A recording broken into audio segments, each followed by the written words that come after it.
हमने इस वतन को चुना है यहाँ रहने के लिए, हमारे आबा अजदाद ने इस वतन को चुना है रहने के लिए। हमारे बहुत सारे लोग जो पाकिस्तान चले गए वो चले गए, हमारे आबा अजदाद ने यानी हमारे पूर्वजों ने इस मुल्क को चुना है रहने के लिए। और आर्टिकल 19(1) ये जो है हमें अपने विचार अभिव्यक्त करने की स्वतंत्रता देता है हमारा संविधान। जैसे कि हमारे बाबरी मस्जिद को जानबूझकर इन लोगों ने छीन लिया, लेकिन जब आपकी सुप्रीम कोर्ट का जो भी फैसला है मुसलमानों ने मान लिया। कभी मुसलमान ने हिंदुस्तान की कानून के खिलाफ नहीं किया। उत्तराखंड में हमारे 300-700 साल पुरानी मस्जिदें को मिसमार कर दी गई, और जब लोग मस्जिद को बचाने के निकले तो उन लोगों को गोलियों से भून दिया गया, माँ बहनों को बेइज्जत किया गया। तो ये तो आम बात हो गई। हमारी सरकार अब ये अजहरी मियाँ हमारे जो सलमान साहब है, इन्होंने क्या बोला, इन्होंने इनका मकसद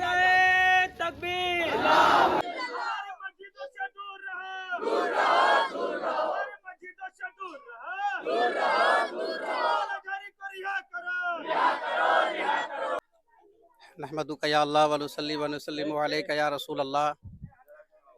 आज के इस प्रोटेस्ट जो हम लोग पुरअमन तौर से निकाले हैं, इसका मकसद ये है बाशिंदगान शिमला बहाल का कि सबसे पहले जो जगह जगह पर मुसलमानों पे जुल्म सितम हो रहे हैं, हमारी मस्जिदों को तोड़ा जा रहा है, हमारी मस्जिदों पे कब्जे किए जा रहे हैं, और दीगर जगहों पे जो मुसलमानों पे जुल्म सितम किए जा रहे हैं, हमारा हुकूमत से यही कहना है कि बिला वजह ये सब करने से कोई फ़ायदे नहीं है। चूँकि हमारा हिंदुस्तान जो है ये गंगा जमुनी तहज़ीब के नाम से जाना जाता है। इसी गंगा जमुनी तहज़ीब को फिर से बहाल किया जाए और हम और आप सब एक साथ मिल कर के रहें, और यही हमारा कहना। और दूसरी बात ये है कि चूँकि हमारे मुफ्ती सलमान अज़हरी साहब को जो ये लोग रिमांड में लिए हुए हैं, तो हम ये हुकूमत से मुतालबा करते हैं कि वो जल्द से जल्द उनको रिहा करें। चूँकि उन्होंने जो स्पीच दी है उसमें उन्होंने किसी को ठेस नहीं पहुँचाई है, किसी को बुरा भला नहीं कहा है। वो एक शेर था जो उन्होंने गज़ा के हवाले से कहा है। इसलिए मैं यही कहना चाहूँगा कि उनको रिहा किया जाए, और इस प्रोटेस्ट का मकसद भी यही है कि हम अपने हक़ का मुतालबा कर रहे हैं। जी, मैं ये कहना चाहता हूँ कि मनसद जो कुछ भी हो, है ना, ये ज़ाहिर है, लेकिन मेरा कहना यही है कि उन्होंने किसी को कुछ नहीं कहा है, ठीक है, और वो अपनी सफाई भी बयान कर चुके हैं। तो बिला वजह उनको रिमांड में रखना और उनको रिहा नहीं करना, ये समझ लिए कि हम सब के भावनाओं से खेलना है एक तरह से। इसलिए हम यही कहते हैं कि उनको जल्द से जल्द रिहा किया जाए, ताकि हम तमाम लोग भी खुशी-खुशी ज़िंदगी गुज़ारें और दूसरे लोग भी खुशी-खुशी ज़िंदगी गुज़ारें। सर पूरा परिचय आपका? जी, मेरा नाम मोहम्मद समीरुद्दीन मिसबाही है और मैं हज़ारीबाग ज़िले से मैं शिमला बहाल का खतीब व इमाम हूँ। मैं कादरी मस्जिद का खतीब व इमाम हूँ। संविधान के मानने वाले लोग हैं। संविधान के आर्टिकल 14 के मुताबिक हर धर्म के लोग हिंदुस्तान में रह सकते हैं। हर धर्म के लोग, चाहे वो किसी भी धर्म से बिलोंग करते हैं, किसी भी मजहब को मानते हो, सबको कानून के नज़र में बराबरी दी गई है। और आर्टिकल 19(1) ये जो है हमें अपने विचार अभिव्यक्त करने की स्वतंत्रता देता है हमारा संविधान, ठीक है। तो हम आवश्यकता पड़ने पर, ज़रूरत पड़ने पर हम अपने विचार को व्यक्त कर सकते हैं। इससे हमें हमारे संविधान ने हमें स्वतंत्रता दी है विचार अभिव्यक्ति की। और जहाँ तक बात है कि आर्टिकल 25 से 28 तक हम तमाम लोगों को धार्मिक स्वतंत्रता का जो अधिकार मिला हमें, तो हम भी अपने इस मुल्क में हर कोई मजहब के लोग मानने वाले हैं, और सब बराबर है, सभी भाई भाई हैं। मिलजुल कर रहने के आज़ादी हमें हमारे संविधान ने दी है। आर्टिकल 25 से 28 के मुताबिक कोई भी किसी भी धर्म के लोग यहाँ रह सकते हैं। चूँकि धार्मिक स्वतंत्रता के अंतर्गत हमें आज़ादी मिली है। आर्टिकल 25 से 28 यही सुनिश्चित करता है कि हम भी इस हिंदुस्तान के रहने वाले हैं, और हम लोग बाय चॉइस मुस्लिम हैं। बाय चॉइस हमने इस वतन को चुना है यहाँ रहने के लिए, हमारे आबा अजदाद ने इस वतन को चुना है रहने के लिए।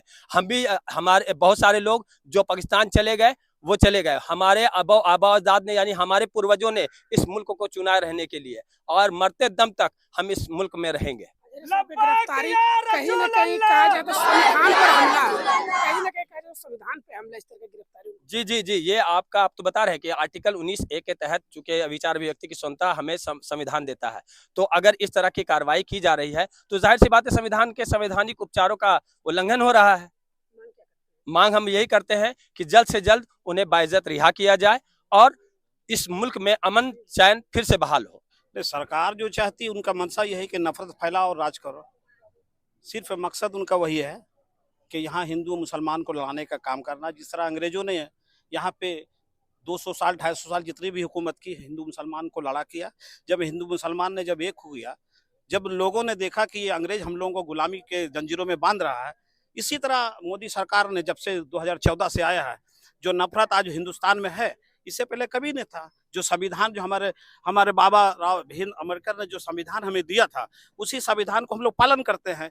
जैसे कि हमारे बाबरी मस्जिद को जानबूझकर इन लोगों ने छीन लिया, लेकिन जब आपकी सुप्रीम कोर्ट का जो भी फैसला आया मुसलमानों ने मान लिया। कभी मुसलमान ने हिंदुस्तान की कवानीन के खिलाफ नहीं किया। हिंदुस्तान की कवानीन के हमेशा हिंदुस्तान के लोगों ने अमल किया, मुसलमानों ने खास करके, और हम लोग भाईचारा के साथ रहते हैं।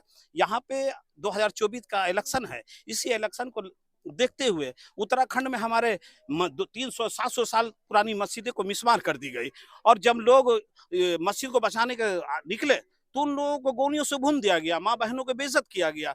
तो ये तो आम बात हो गई। हमारी सरकार जो मोदी सरकार है, ये सिर्फ नफरत फैलाना चाहता है। अब ये अजहरी मियाँ हमारे जो सलमान साहब है, इन्होंने क्या बोला? इनका मकसद था कि गाजा को बचाना है। गाजा को लेकर के इन्होंने जो बयान दिया, इन्होंने जो शेर बोला है, ये तो पुरानी लिखे हुए शेर है। इनके अपने जानिब से कोई शेर तो इन्होंने कहा नहीं, लेकिन इन्होंने मुफ्ती सलमान साहब को अरेस्ट करने का मकसद किया है, ताकि कोई जो हिंदुस्तान में जो भी आपके मोदी के खिलाफ बोलेगा उसको अरेस्ट कर लेगा। पार्लियामेंट में उनके जो पार्लियामेंट में जो उनके मेंबरान ने मुसलमानों को गाली दिया, मुसलमानों को कटुआ बोला, या बाहर निकल के दिल्ली में जो उनके नेता लोगों ने कि मारो साला गोली मुसलमानों को, या हिंदुस्तान छोड़ने की जो बात करती है, कभी यहाँ की हुकूमत ने उनको अरेस्ट नहीं किया, कभी उनको ऊपर मतलब ऐसा कोई धारा नहीं लगाया। लेकिन मुसलमान को चुप रहने का, खामोश रहने की यह सजा है कि आप खामोश रहिए। अगर आप बोलेंगे तो आपको अरेस्ट किया जाएगा, आपको बर्बाद कर दिया जाएगा। तो हम यही कहेंगे हिंदुस्तान के सरकार से कि अब बंद करो, ये आपकी नौटंकी है। आप इलेक्शन अगर जीतना चाहते तो आपको इलेक्शन, मुसलमानों का इलेक्शन से आपको कोई मतलब नहीं। आप वंचित कर रहे हैं मुसलमानों को। आप इलेक्शन जीतो और हिंदुस्तान में अब राज करना चाहते हैं, राज कीजिए, कोई बात नहीं है। लेकिन मुसलमानों को कंधे पे जो है तलवार रख के, बंदूक रख के, इस तरह मुसलमानों को तौहीन किया जा रहा, मस्जिदों को मिसमार किया जा रहा, मदरसे को तोड़ा जा रहा। आज आसाम में तकरीबन 3 से 4 हजार मदरसे को तोड़ दिया गया, या उसको बदल दिया गया, या वहां संस्कृत लाया गया, या वहां पे जो है रामायण के पढ़ाने की कोशिश कर रहा। तो ऐसा क्यों किया? हमारे जो कुरान और हमारे जो अजीम किताब है, उनको बदलने की कोशिश किया जा रहा। इंशाअल्लाह ताला हम लोग अल्लाह पे नादिम है, और अल्लाह ताला हम लोग को बेहतर करेगा। इंशाअल्लाह ताला जो भी अल्लाह चाहेगा वो बेहतर होगा। आने वाला दिन हम लोग के लिए अच्छा दिन आएगा इंशाअल्लाह। Thank you, 24 channel and AB News. You came here and attend this procession. We are going to say something about Indian Muslim. We are pure Indian Muslim. When our country free from British ruler, a lot of Muslim has been killed and hanging during freedom period. Now I would like to request Indian government, please release Salman Azhari with safely and save the all Indian Muslims. At last I would like to say, मंदिर मस्जिद साथ रहेंगे, कोई किसी को ढाए क्यों, सब है अपने देश के आत्मत, दिल को जरा तड़पा ले, दिल को जरा तड़पा ले। शुक्रिया, खुदा। लब्बैक या रसूल अल्लाह, लब्बैक या रसूल अल्लाह, लब्बैक या हबीब अल्लाह, लब्बैक या हबीब अल्लाह, लब्बैक या रसूल अल्लाह, लब्बैक या रसूल अल्लाह, लब्बैक या रसूल अल्लाह।